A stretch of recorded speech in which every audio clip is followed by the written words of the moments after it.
Corona संकट में उद्धव ठाकरे के बाद देश के सबसे बड़े असफल सीएम नीतीश कुमार को माना जा रहा है।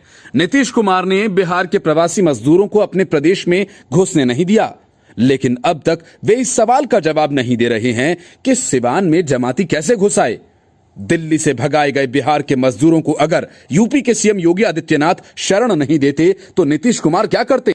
जिस तरह अरविंद केजरीवाल के चेलों ने अफवाह फैलाकर आनंद विहार बस अड्डे पर बड़ी भीड़ जुटाई, यूपी पर दबाव बनाया, ऐसे में योगी आदित्यनाथ ने उनके लिए यूपी की सीमाओं को खोल दिया, उनके रहने और खाने का प्रबंध किया गया तो क्या गलती कर दी। लेकिन नीतीश कुमार अपनी नाकामी दूसरों पर थोपना जानते हैं, इसलिए अगर योगी आदित्यनाथ ने राजस्थान के कोटा में फंसे बच्चों के लिए बसें भेजी तो नीतीश कुमार को मिर्ची क्यों लगी। सवाल यह है कि इससे नीतीश कुमार को क्या फर्क पड़ता है, लेकिन पड़ता है। नीतीश कुमार कहते हैं कि किसी भी प्रदेश में फंसे बिहारी मजदूरों के लिए खाने का वे इंतजाम ही नहीं बल्कि पैसा भी दे रहे हैं, तो इस बात के एक भी सबूत वे पेश क्यों नहीं कर पाते।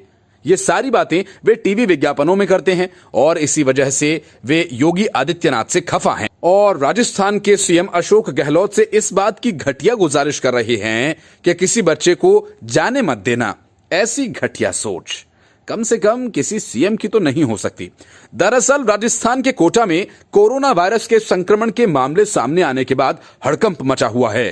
कोटा में देश भर के छात्र प्रतियोगी परीक्षाओं की तैयारी के लिए रहते हैं। कोटा में कोरोना फैलने की खबर आने के बाद इन छात्रों के लिए खतरा बढ़ गया है। मांग होने लगी है कि छात्रों को वहां से निकाला जाए। मामले को तूल पकड़ता देख राजस्थान की अशोक गहलोत सरकार इन छात्रों को यहां से जाने देने के लिए तैयार हो गई है।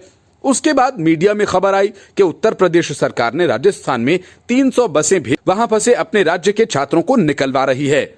इस मसले पर बिहार के मुख्य सचिव दीपक कुमार ने राजस्थान सरकार को पत्र भेजा, जिसमें कहा गया कि कोटा ये यूपी के छात्रों को निकलने देने का फैसला भानुमति का पिटारा खोलने जैसा है।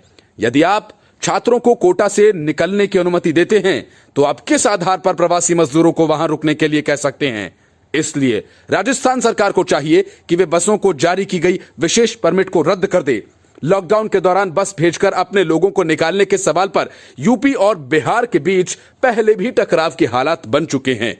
21 मार्च को प्रधानमंत्री नरेंद्र मोदी की ओर से देश में लॉकडाउन की घोषणा किए जाने के बाद दिल्ली यूपी बॉर्डर पर भारी संख्या में दिहाड़ी मजदूर जमा हो गए थे। इनमें से ज्यादातर मजदूर उत्तर प्रदेश और बिहार के थे। इसके बाद यूपी सरकार ने विभिन्न जिलों के लिए बसें भेजकर अपने लोगों को दिल्ली से बुला लिया था।